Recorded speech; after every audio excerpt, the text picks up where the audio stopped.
Hi, everybody, and welcome to Complete Incast, the official podcast for Complete Inbox video games. I'm Spencer Brossman, your host, and this is episode 9, Nostalgia from a Gen Z Perspective. We are joined, once again, by Nate Zerbe. How you doing, Nate? Pretty good, how are you? Now, I will say that you are, according to Wikipedia, not technically Gen Z. You're 2 years off of it, but you're a little younger than me. So I figured that this would work. Did they really keep the alphabet going? What's gonna happen when Z start? Like they start with Generation Maybe X? we go to Alpha and Beta and Omega, Gamma, all the Greek ones. I think it's a possibility. But yeah, like I said, it's 1986 apparently. But you're close enough that I'm gonna give it to you.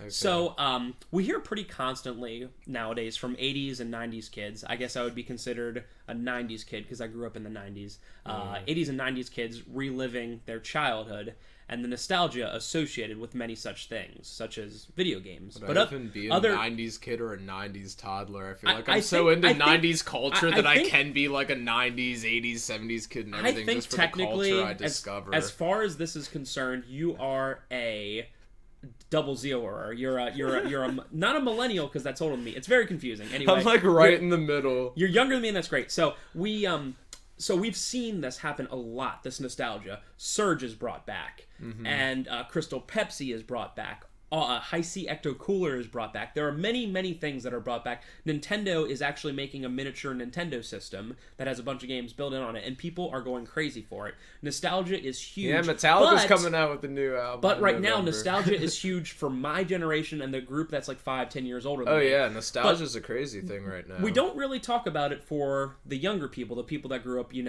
that were like born in the mid 90s. So we're gonna see how my experiences, being a 90s kid, and then yours being kind of a new millennial kid, go. So let's just start by asking, what is the first video game system that you owned? PlayStation 1, and it was the version that said like PS1 that was kind of circular, because like I said in the earlier episode, my mom was like, oh, let's just get him a PS1, it's cheaper. So I had a PS1, and when I was a kid, I was really angry about it, but like looking back now, I'm glad that was the first system I owned, because like that probably it's probably my favorite system just for a lot of the nostalgia factor. Like it's like favorite system is tied between like PS1 and like somewhere like around like Sega Genesis and like Super Nintendo, but PS1 was the first system I owned. Now, the PS1, you had that when the PS2 was out. Yeah, I had it when the PS2 was out, so everybody had the PlayStation 2. And I have a similar thing. I was born in 88, so I have a similar thing where the first system I had was a Nintendo. But by the time I was playing it in 91, 92, the Super Nintendo was out. So it's interesting that I wasn't playing the Nintendo when it, first came out, just like you weren't playing the PlayStation when it first came out. So that would be also the first system that you played, correct? Now, do you feel a great sense of nostalgia for it still, for the PlayStation 1? Definitely. Every time I play PlayStation 1, it just takes me back.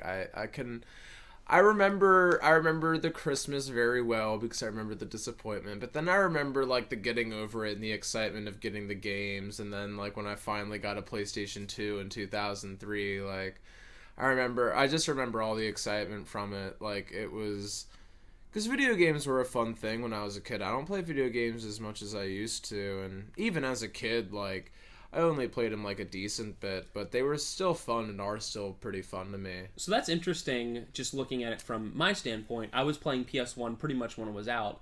So I remember getting Final Fantasy VII when it was like out and playing it like the first week or whatever. So like when I think of nostalgia, I don't necessarily think of the PS1. Like I think of it as a very good system that I enjoy going back to play, but like I can almost put my mind back into it and being like, this is current, you know what I mean? Like, this isn't nostalgia, this is, like, what I'm, feeling in my head for that. A lot of times, too, like, when I think back to the PS1, like, I'm not just thinking about the system or the games, like, I think about the music and the culture and the fashion and everything that was going on in the mid to late 90s and early 2000s. Like, I think of, like, just everything in life, like, when I think of that. Like, I don't know why, but it just puts everything in for me. Isn't it interesting how the mind makes You know, you feel that you play that one thing and then you think something totally different. You know what I mean? It's interesting. I was watching the original Matrix the other day,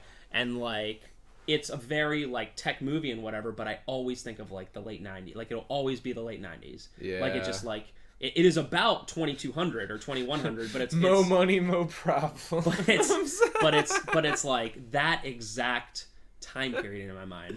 So exactly. You mentioned the Sega Genesis earlier. Now the Genesis, by the time you were born, was pretty much done. That way they were on 2 other systems. Yeah.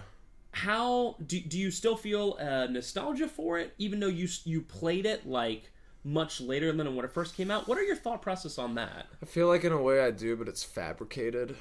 Well, let me use an example here. I love the Beatles, right? Yeah. I love listening to the Beatles, old Beatles, new Beatles. They're fantastic. But clearly, I wasn't around for them. So I was thinking about it today. I was like, how can I feel nostalgia for something I wasn't there for? Dude, I feel the exact same way as you, because like when I go to antique stores and things like that, it's like I didn't live in that time, but it's almost like even though I didn't live in the time of like when Sega Genesis was popping and trying to create all the add-ons to keep it living and stuff like that, like I still feel as if I was part of 93 and things like that. Like I still feel as if I lived in that time, even though I did not, like just because me personally, I dive so deep into that culture and put myself in it. You know, and it's weird because obviously I wasn't around during like when the Beatles were big and like when they started transitioning Rubber Soul and Sgt. Pepper and like the hippiness and, you know, all that kind of stuff came out. But like you can almost put yourself in that situation, even though where we're living right now and the times that I've been living are like so much different.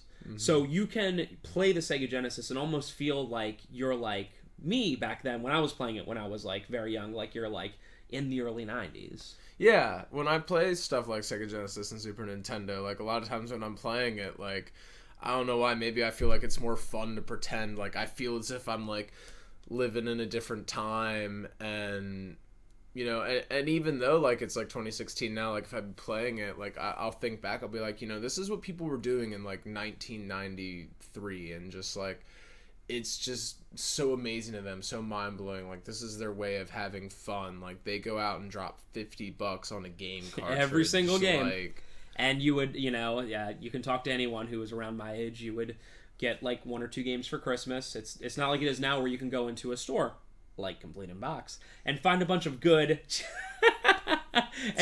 and find a bunch of good cheap games. You know what I mean? Back then, when the Nintendo was out, it was like Atari was pretty much dead, right? So it was like Nintendo was out, and you got like 1 game, or you like rented 1 game because there wasn't 40 years worth of games to go, and there's some cheap ones and some, you know, whatever. So if we're talking about my generation, which is I'll call it the Surge generation, because my generation my generation just absolutely freaks out about every like 90s and 80s thing that they can bring back. I know, I bet a lot of these people who were freaking out about Surge probably didn't even drink it much back then in the day. But they look back and they're like, oh man, it's back. That's kind of like Crystal Pepsi. Everybody thought it was stupid when it came out. Yeah, it kind of is. It's like this crystal clear Pepsi. Crystal Pepsi, I mean, without going to the whole thing, Crystal Pepsi failed because it failed. Because people, like, it's not like the stores were like, we can't keep Crystal Pepsi in stock, you know what I mean? Mm-hmm. But you just, it's amazing how nostalgia for that stuff goes. But anyway, so my generation is clearly the generation that everything is like made for and brought back for, right? You know, we were there for Surge and we want it back, everything. Do you feel that my generation overemphasizes how great things were back then? I mean, one can personally, like, I feel like it's subjective to say what over-exaggeration is, but me personally, like, I kind of feel like sometimes, like, people do, but I can kind of understand, like, that longing for the past, because I have that too, because there's just, like, that interest, like, because time is just such an interesting thing. Well, yeah, you know? Absolutely, but, like, I lived through Surge when it was first around, and I don't remember, like, you might be like, oh, cool, Brandon has Surge, you know what I mean? But we weren't, like, Surge, I gotta find it. You know what I mean? I gotta find it. Yeah, it seemed like it was kind of like what the Vault was for me in my generation. Like Vault, like back in 2004, like I was like 10. Like some people bought it, but everybody still basically bought Mountain Dew, and then it failed. And like I feel like you know, maybe in like 10 years people are gonna be like, "Yo, Vault's coming back." But in all honesty, there's nothing special about it. It's just the nostalgia factor that's selling it. It's very interesting because that's how Surge is. Like when I tried Surge, I was like, "There's nothing great about it." I mean, I'm not a soda fan to begin with, but like it's just like any other soda you can get. Well, I mean, a lot of companies, and rightfully so, are cashing in on, you know, people just freaking out about stuff. You know, it's got to be 80s, it's got to be 90s. Exactly. So it's interesting. Dude, if Domino's brought back the Noid, they'd be like Pizza Hut would probably close down. I actually saw it was like a brief cameo in one of the commercials, but I did see they used the Noid in something recently. Did they really? It wasn't like front and foremost, it was like a 2-second shot where they were just showing someone running like from the Noid or whatever, but I did see that. Dude, if they brought back the Noid, me and Nathaniel have been talking about that. So back to video games. Do you feel that there is a certain system that is over nostalgia'd for that doesn't deserve it? I mean, I feel like it all deserves it. I mean, a lot of people seem to get like crazy about the N64. Well, that's recently, like, and in all honesty, like N64 had good games, but I would say the PlayStation would be superior just to the fact that it was disc-based and things like that. Like, people freak out about the N64, and it was a great system, had great games. But I mean, like, when we get down to consoles, like, in all honesty, actually, the Dreamcast could have been the best if you know, Sega didn't focus on the add-ons for the Genesis. Like, if Dreamcast came out during, like, when the Saturn was released, Sega would probably still be around. You gotta think about the time period, and the N64 came out about 20 years ago. Yeah. That means the people who are playing it are about 25, 30, you know, something like that, if they were kids at the time. So they're at the point where they're out of college, maybe they're, like, starting a family, and they have a little bit of time to start finally getting back into that stuff, which is why you're seeing the N64 getting back in big. Yeah. If everything follows suit, PlayStation 2 and GameCube are going to start getting absolutely crazy in the next couple years because the kids who grew up playing PS2 will have their families and, you know, getting, you know, into that and everything, and then they'll be like, oh, I want to, you know, revisit it, show my kids, you know, that kind of thing. My personal opinion to the original question I asked about the over nostalgia system would be the Nintendo, the original Nintendo.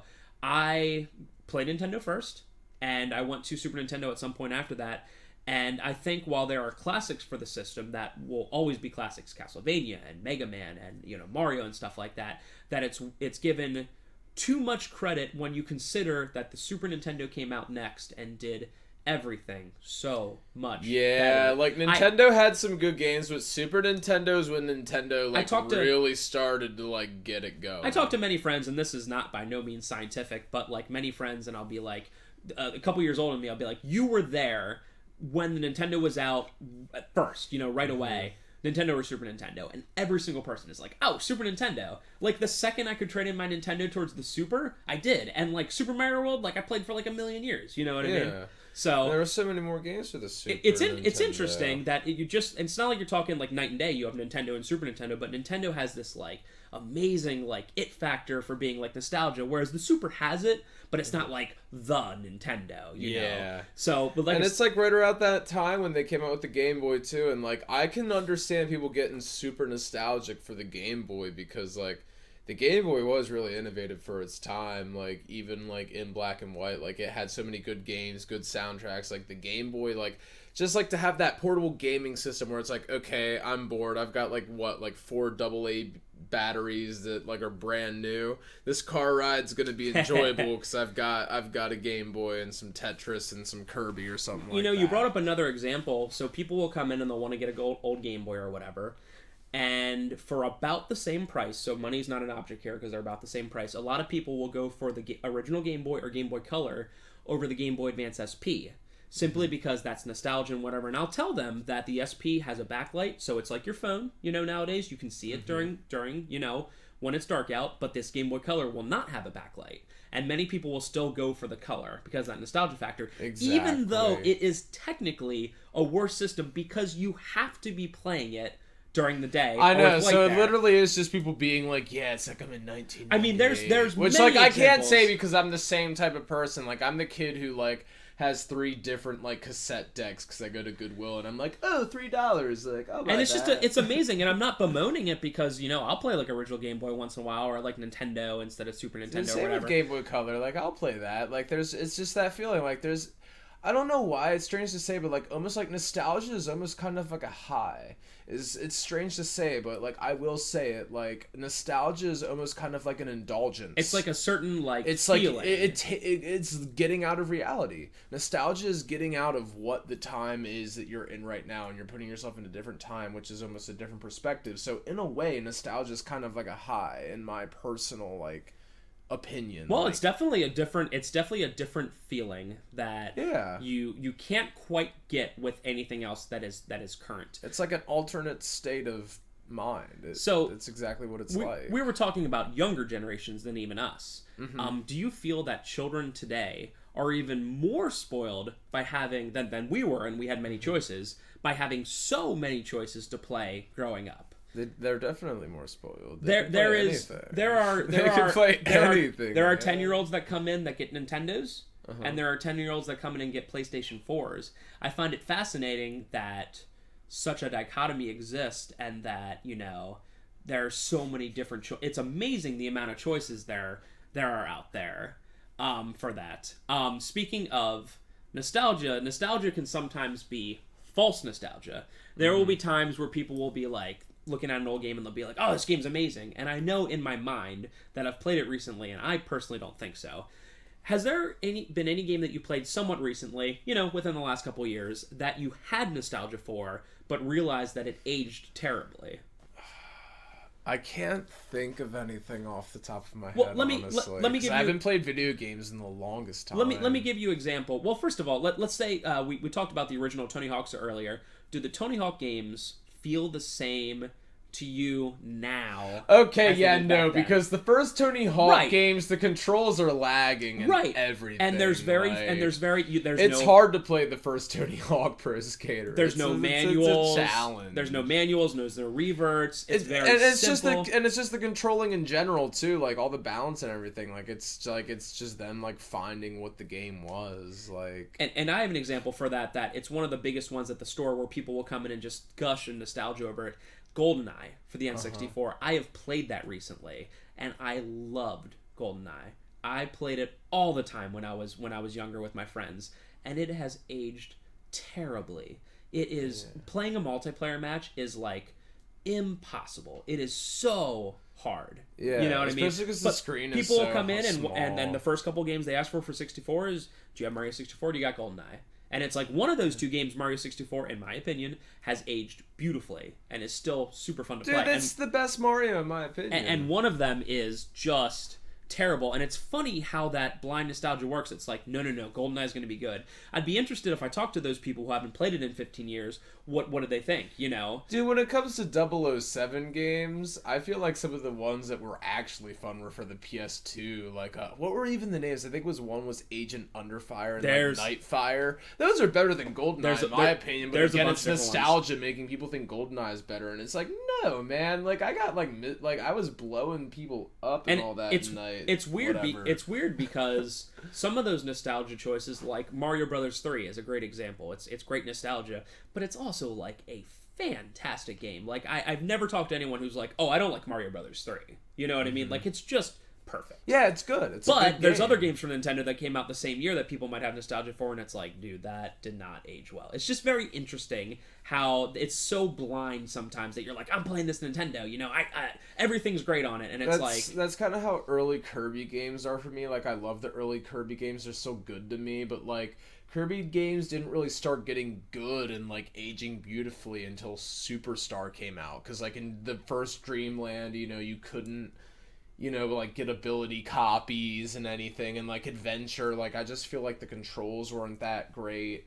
But then, right around like the time of Dreamland 2 and Superstar Ultra, that's like when like Kirby really started to get everything right. And I agree with you. And I feel like Kirby's underrated. Like I feel like Kirby's one of the best things that Nintendo has done. I mean, that could just be me liking the simplification and like happiness of it. I'm gonna be honest, when people ask for Kirby, the two games that they normally ask for are the two that you said didn't age well. Kirby's Dream Land 1 for Game Boy, which is a very short and not super amazing game, and Kirby's Adventure for Nintendo, which I slightly disagree with you. I think it's pretty good, but it's not as good as Superstar. It's not even close. Oh yeah. But those are the two that people Superstar Ultra and Return to Dreamland are like the two best. Oh, they're just... but then again, I did play Planet Robobot because Ben bought it, and that's actually like a lot of fun. Like it. Hey, and that's that's a thing. New, both the new stuff and the old stuff can be fantastic, but it's just... I feel like all Kirby games are good. I mean, I still like Dreamland and Adventure. I just feel like compared to all the other Kirby games, they're not as superior. They were like them trying to find where they're going and things like that. So let's finish this off this episode with one last question then. So if you had a younger sibling or say a niece or a nephew, and we're introducing them to video games now in the year 2016, what system or game would you start them with and why? I do have a younger sister and brother, but my brother, doesn't know all too well. He's still kind of young, so like with my sister... No. Let's say your brother, he gets to game playing age, right? Mm-hmm. Right? And he's ready to play. What's the first thing you sit him down with? I mean, it'd be PlayStation 1 because of the nostalgia. Okay. I'd be honest. And that's the answer.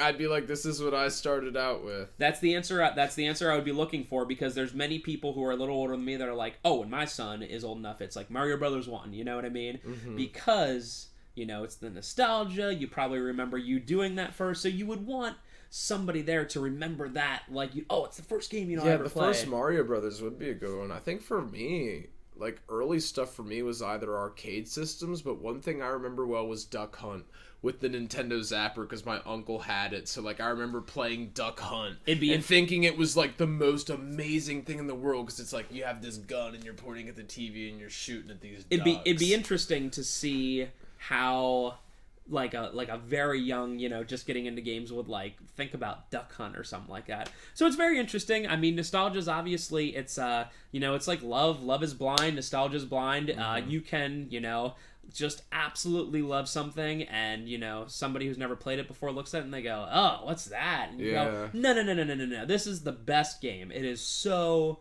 good." So it's just one of those interesting things that like you can't make somebody think differently.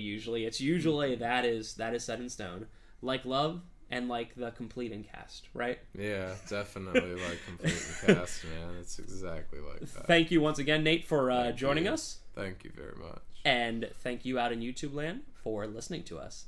Have a great night.